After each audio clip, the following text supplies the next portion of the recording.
Ano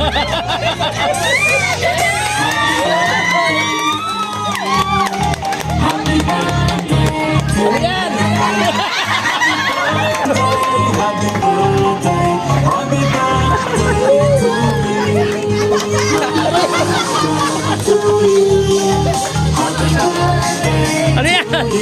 Baka bisikleta yan!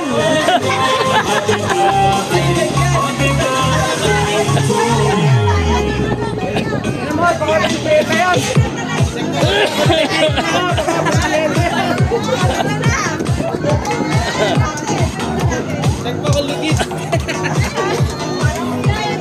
It's a prank!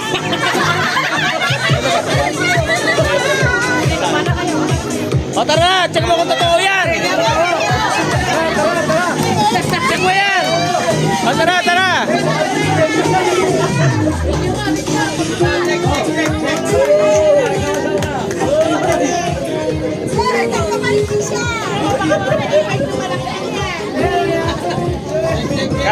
Liga.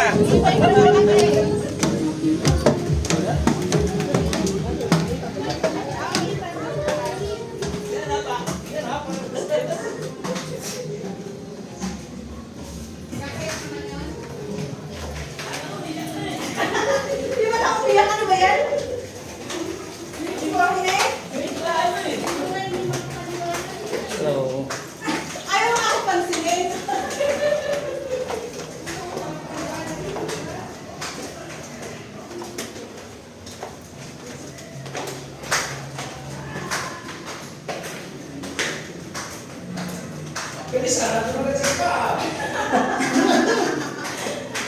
Excited eh?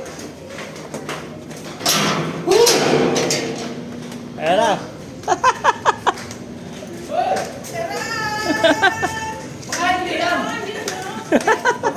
Pindutin mo yung remote.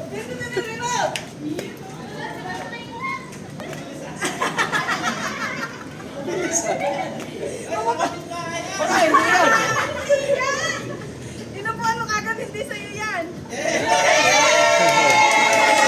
Mag-start yan nito.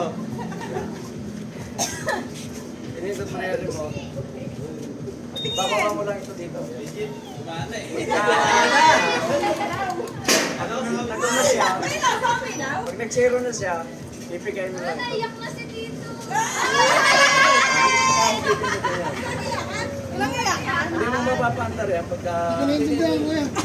Pinaintindihan, pagka inanagan. Ayan, nakagin yan, di ba? Pag yan, iyan mo yan. Tapos, pag ipapaandarin mo, pipigayin mo to sa gabi. Saka mo. Ay, bawal ka na dyan. Ang pagbukas ng gasolina dito, May sasakyan ka. hindi mas mo. Hindi mamaya yan, pagkapatay. Papatay mo na natin. Papatay,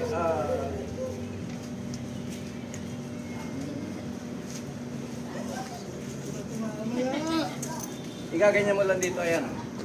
Naiyak talaga si Tito. Nakaganon sa baba. Ito sa baba. Tapos ang gasolina dito. Yan. Taas. Ang gas. Ang rest lang po, nagpula po siya. Yung answer back po yung tumutulog po, tsaka yung medyo tigil po yung nag-alarm po. So, kunwari sir, nakaparata kayo sa may, pare-paras na yung PCX. So, press mo lang yung sir, para malalaman mo nasaan yung motor mo.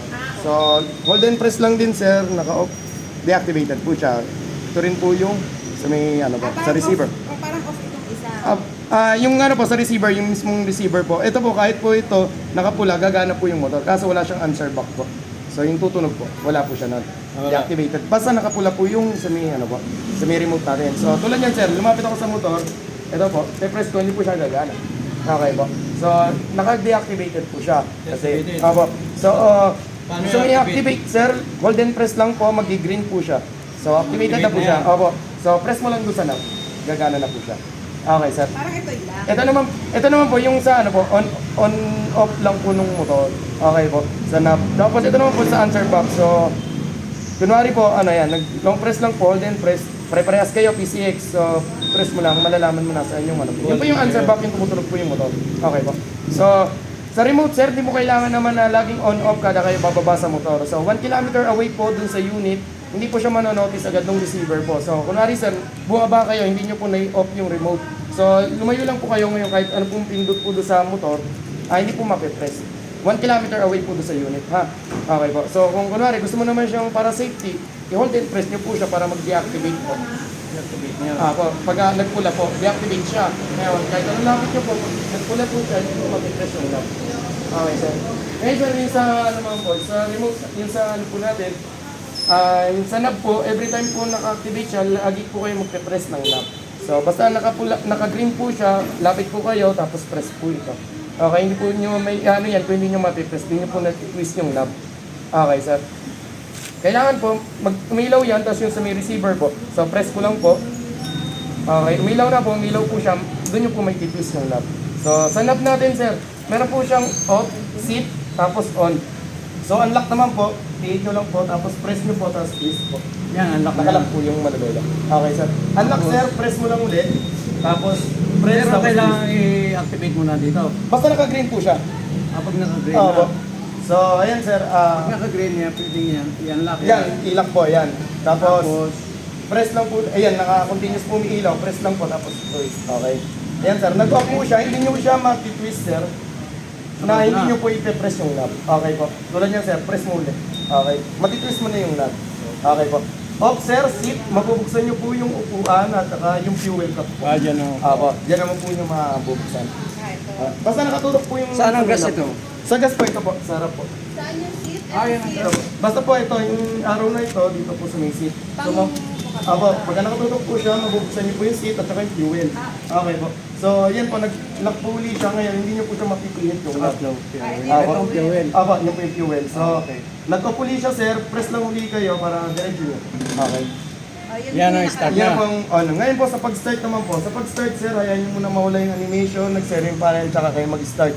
So sa pag-start po, hindi po siya gagana sir, ang ano, pag-hawak lang kayo ng preno, hindi po siya mag-start. So ang kaliwa po ang laging trigger po para mapastart po yung motor.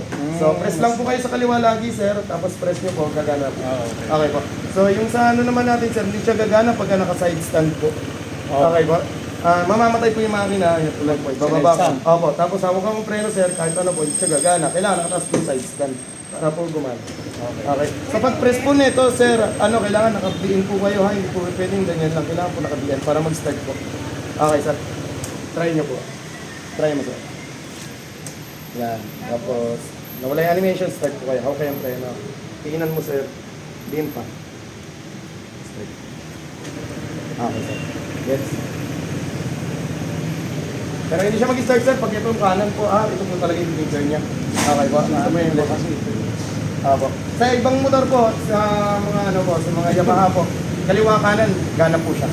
Pag na-push start. Si PCX po at saka EDP po, kailangan ito po yung trigger niya. Kaliwa lang. Kaliwa lang po. Alin na ang preno sa una?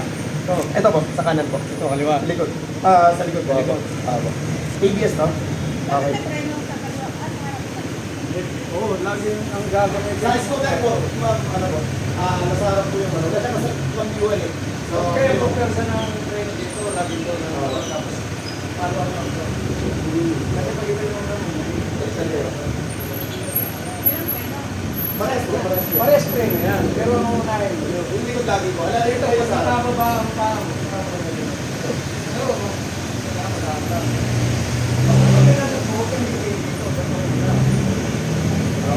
Sir, paliwanag ko naman yung sa panel. Sa panel namin, sir, meron po ang oras po, for sa mamaya. Sa oras po yung speedometer, sir, yung bilis na tinatakbo po yung motor. So, sa select, sir, may ano po tayo dito na function po na select at saka yung set. So, sa total kilometers po, dito po, press nyo lang po yung 3, 1 po, yung point A to point B na pinuntahan ninyo. So, kunwari, gusto nyo po siya malaman kung ano yung sobrang kung sa bahay nyo, kung ano malayo. Gusto nyo siya yung sir. Hold and press lang din po. Magsa-0-0 yung switch lang. Ayan, 0-0 po. Pati yung average ko saan po sa ulit. Okay po. Press lang po ulit, HSTC. HSTC po, yun po, Honda Selectable Traction Control. So, yan po yung sensor na pinagsasabay po yung dalawang ikot po ng gulong. So, kunwari sir, sa rough road kayo, yung likod po umiikot, nagre-rev kayo, yung likod lang po yung umiikot. Para siyang kinakapos yung motor ang mangyari. So gusto mo siyang disable sir, di-disable nyo po, hold and press lang din po sa set. So mag-deactivate po siya, ilaw po yung traction. Pero pag nag-off po kayo ng ignition, nag-on kayo, automatic po siya bukas. Kasi po yung ano niya po, yung feature niya talaga. Okay po. So naka-deactivate siya sir, ngayon na mangyayari po sa kanya, nasa rough road kayo, pag nag-rev kayo, kahit umiikot-ikot lang yun, hindi siya magpuputol-putol, dire-diretso pa rin po yung Apo. Sensor lang po siya sa dalawang ikot po ng gulong. Okay po. So, press mo lang uli, sir. Total load, babalik po siya. So, sa ano natin, sir, sa may panel natin yung sa receiver po, traction control, sir. Ngayon, yung isa po, yung isang feed, disable po ng traction control. Sa ABS po, functioning po siya within 10 kph. Maandar po kayo, nawawala po yung ABS. Functioning po siya, sir. Okay po. Sunod po yung 8 plus po, parang 8 plus, idling stop naman po siya. Sa idling stop po, may switch po tayo ng off. So, pag nag-on po kayo, within 3 seconds, minto po kayo, mamamatay po kusa yung makina. So, hindi mo kailangan, sir, mag-push start, throttle up lang kayo, start na yung makina. Get, sir? Kunwari, sir, sa stoplight, bigla kayong minto. Tapos mamamatay po, pag naka-on po yung idling stop, puminto po, mamamatay po yung makina. Pipiga ka lang dito. Apo, pipiga lang po kayo ngayon. Hindi mo na kailangan. Hindi mo na kailangan mag-push start. Okay po. So, yung pag naka-on po, gusto mo i-disable sir, kunwari, hinto kayo ng hinto, disable po siya, hindi siya gagana. Pag huminto kayo, hindi mamamatay ang makina. Get, sir? Hindi siya mamamatay. Apo. Hindi pwede dito na lang. Pwede mo siyang disable or on po, gano'n. Nasa sa inyo naman po. Kunwari, madalas pero pag huminto ka, mamamatay po siya. Apo. Hindi mo na kailangan mag-push start. Pagkipit sa sabihin. Apo, yun po yung fuel benefit ko. Ngayon, sir, throttle up lang siya. Hindi, pagka sabihin, hindi siya mamamatay. Pero pag dito, pag ganito ka sa stoplight, mamamatay ang